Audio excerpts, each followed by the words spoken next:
Hello, hello, I am back. I wanted to do a quick little lesson. Let me move this over because I have my notes written down. I have major pregnancy brain, so if I don't write it down, it does not come out of my mouth. But I want to talk today about vocabulary because I told you guys we're going to focus on mindset a lot, and the way that we speak is related to what we're thinking, is related to our mindset, and our relationship with food is deeply rooted in our mindset. So what I want to do is just talk about a few of the most common negative vocabulary and phrases that I've heard from clients in the past. And then I'm going to ask you guys if you can think of anything else that maybe you have said that might be negatively affecting your relationship with food. You'll see what I mean here. So when we talked about the 5 types of hunger, we talked about not using the word starving when you feel really hungry, and why that is. So to dive a little bit deeper in this first example, when you think of what starving actually means, these people don't have access or resources to food to eat. They are physically unable to control what and when they're going to eat next. By using that language, I'm not saying you're offending anyone or getting PC about stuff. I'm just saying that definition, we know the definition of starving. And so when we use that about ourselves, we mentally, it's very subconscious, but it's true, we mentally think, must grab whatever I see first. And that's what leads to impulsive decisions. So instead, I told you guys to grab some water and think rationally about what you could grab that would be easy, but also nourishing for your body. So there's a couple other examples that are really, really common that I want to go over and just share kind of how they can be detrimental to what you're trying to achieve, which is feeling really good and being healthy, right? So the first one, and I hear this one all the time, is I was so bad. And that's usually when they're referring to having something unhealthy, or they had a few too many drinks, or they had ice cream or dessert or a piece of pizza, whatever, 4 pieces of pizza. I don't care what you're referring to. But when you use that language, when you're talking about food and nutrition, you're calling yourself a bad person. You're not a bad person. So stop associating your food choices with being a specific type of person. That's the food that you eat does not define who you are or what you are as a person. It just sets a tone internally that we tend to stick with when we talk about ourselves, thinking about ourselves and making decisions based on how we think about ourselves. So if you say, I was so bad, then the rest of like that subconscious language or communication that you're having with your body, with your choices, that's all going to downward spiral into negativity as well, which will lead to more unhealthy choices.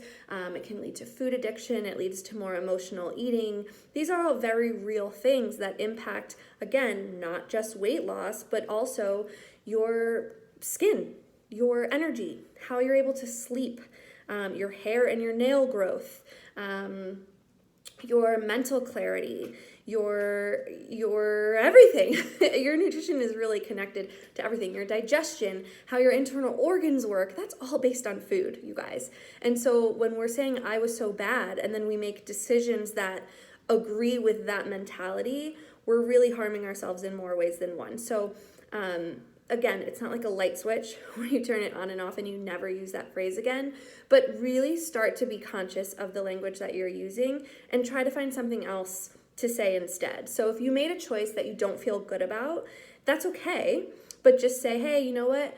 I didn't feel great after making that decision. And this is all internal conversations, right? If you want to say it out loud, you can, but I'm mostly talking about what you're saying to yourself as well as what you're saying to friends. So I know that this is something we say to our friends all the time. Oh my gosh, I was so bad last night.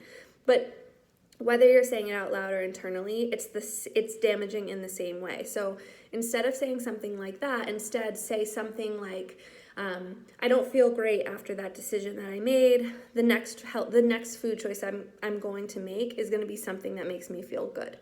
So just kind of focus on what you want to do next, not saying that you're bad because you didn't do that in the first place. The next one, and this is super common as well, especially in groups like this or when people are really focusing on making a change, they say, I fell off track. Have you ever said that? It makes it seem like this is an all or nothing course with no wiggle room or flexibility. That's not sustainable. That's a diet. And we're not dieting. We're making healthy lifestyle changes, which means that they're not going to be 100% or black and white all of the time. We're looking at making the healthier choice more often than not. That's it. It's really very simple. It's just breaking these habits that can be really hard. So think about it this way. If a train falls off a track, that's a major problem. If you have some extra dessert or one too many cocktails, not a major problem. You're okay. So the one thing that people tend to do when they say I fell off track is say you go to brunch. I love brunch, so I'm going to use this as an example. Say you go to brunch on Saturday or Sunday morning, and you have a few too many mimosas, and maybe you have a giant plate of pancakes with extra syrup, and you kind of just went for it. You were having fun, you were celebrating, you chose foods that weren't super healthy, that didn't make you feel good, but they tasted good in the moment. Maybe they're extra indulgent.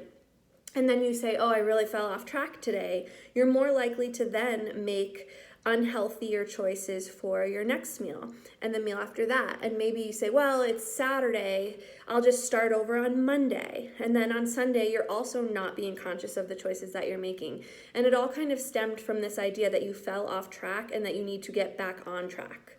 When in reality, you have the decision and the choice with every single thing that you put into your body. So if you make a choice that doesn't feel great for you, the next choice you make can feel great. You're just kind of redirecting. So remember, when a train falls off track, huge issue. You indulging, not a huge issue. So just remember to kind of self-correct, course correct. It's fine, not a big deal, no stress, right? So take note of when you're using phrases like that as well. This next one, I hate this one. I'm fat. No toleration. I don't think that's a word. I don't tolerate that from my clients. I love you guys. You are all amazing. You are not fat. You have fat. Everybody does. No matter what somebody weighs, they have fat. If you had 0 fat on your body, you'd be dead. Reality. So no exceptions. I will not allow any of you to say that. I will call you on it if I ever hear it. Please don't break my heart like that. It has such a negative connotation. It shows no respect for our bodies. We have fat. We are not fat. Okay?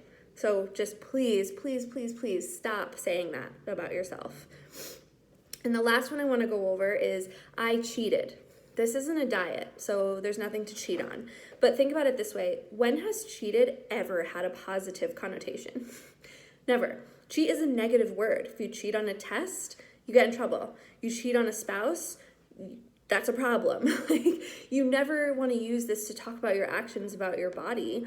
It's just negative, and I don't want you to ever speak negatively about your body. So you didn't cheat because this is not a test. This is not a diet. This is not your spouse. If you have ice cream, you had ice cream. I have ice cream. We all have ice cream. It's fine. You're not cheating. Remember, this is a lifestyle, so you need to find a balance that's going to work for you. And that balance probably does include some things that you may have considered cheats in the past. Treat, not cheat. So you treated yourself to an extra glass of wine. You treated yourself to a piece of birthday cake. You treated yourself to a large serving of fries. That's fine. We should be treating ourselves. We totally deserve it. You didn't cheat. All right, so what I want you guys to do, again, with the tracker, I'm sure you guys noticed that I'm obsessed with tracking, but it really does help you find those patterns. So start recognizing when you're using this language. Are you using it more around certain people?